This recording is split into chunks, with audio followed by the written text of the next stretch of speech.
সন্ধ্যায় মেলায় গেলাম, ফুচকা খেলাম, আইসক্রিম খেলাম, সারা রাত জেগে জেগে গান শুনলাম। পুরোটাই তোমাদের সঙ্গে শেয়ার করব এই ভিডিওতে। হ্যালো সবাইকে, নতুন একটা ভিডিওতে ওয়েলকাম। আশা করি সবাই খুব ভালো আছো। প্রচণ্ড বৃষ্টির পরে সন্ধ্যার দিকে আমরা যখন গেছিলাম নামযজ্ঞের ওখানে, পুরোটা দেখতেই পাচ্ছ কেমন অবস্থা ছিল। বেশিক্ষণ ছিলাম না, যেহেতু কারেন্ট চলে গেছিলো। তারপর আমরা বাড়িতে এসে বেশ কিছুক্ষণ ওখানে বসেছিলাম। দিদা মাসিরা সবাই ছিল, একসঙ্গে বসে বসে গল্প করছিলাম। কিছুক্ষণ বাড়িতে বসে থাকার পরে আবার আমরা গেছিলাম ওখানে গান দেখতে নয়, গান শুনতে। এখানে সন্ধ্যার টাইমে দেখো কত লোক। যত রাত বাড়ে আস্তে আস্তে লোক কমতে থাকে, কিন্তু বিকাল সন্ধ্যার টাইমে এখানে প্রচুর লোক হয়, আর গানগুলো শুনতেও খুব ভালো লাগে।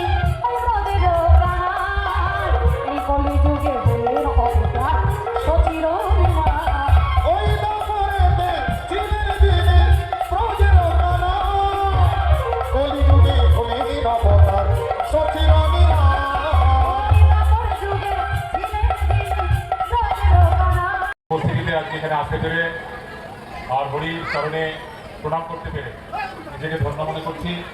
আপনারা সকল মাতৃশক্তি আজকে যারা এসছেন এবং আজকে কৃষ্ণনগর বুথের যিনি মেম্বার হয়েছেন এবার, উনি এসেছিল ওখানে, তো উনি কিছু কথা বলছিল। তারপরে আমরা চলে গেছিলাম খাবার প্যান্ডেলে।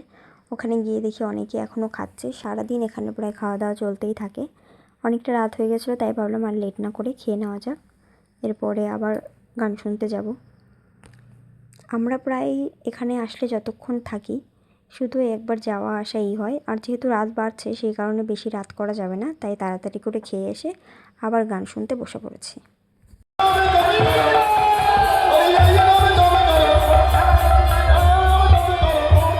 বাড়িতে এসে রেস্ট নিয়ে কিছুক্ষণ বসে তারপর আবার রেডি হয়ে বেরিয়ে পড়েছিলাম রাত্রি 12:30টার সময় মন্দিরে যাওয়ার জন্য। তার কারণ রাসলীলা শুরু হবে রাত্রে। রাসলীলা শুরু হতে হতে প্রায় 12টা 12:30 বেজেই যায়, তো সেই কারণে 12:30টার সময় গেছিলাম। সারা রাত ধরে রাসলীলা হবে। এর আগে 2 বছর রাসলীলা দেখতে পারিনি, তো সেই কারণে ভাবলাম এবছরটা আর মিস করব না। তো আমি, বোন, মাসি সবাই গেছিলাম। ওখানে গিয়ে দেখি কেবল গানটা শুরু হচ্ছে।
গান শুনতে শুনতে কখন যে টাইম কেটে গেল বোঝাই যায়নি। 12টার থেকে 2টো বেজে গেল।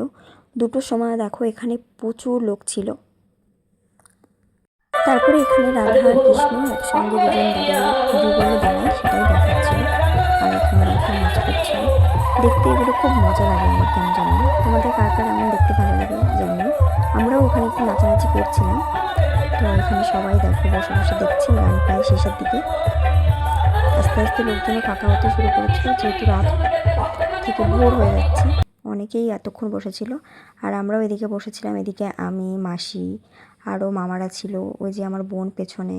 এখন বাজে ভোর 4:30। এখন যাচ্ছি বাড়ির দিকে। এসেছিলাম অন্ধকারের মধ্যে, আর এখন দেখো এখানে সকাল হয়ে যাচ্ছে আস্তে আস্তে, সকালের আলোটা। তারপর বাড়িতে গিয়ে ঘুমিয়ে আমি পুরো পাক্কা 11টার সময় ঘুম থেকে উঠেছি। তো 11টার সময় ঘুম থেকে উঠে রেডি হয়ে নিয়েছি। বাকি ভিডিও আসছে নেক্সট পার্টে। এই পর্যন্ত কেমন লাগলো জানিও, আর বাকি আর কী করলাম সেটাও দেখতে থাকো। Bye bye.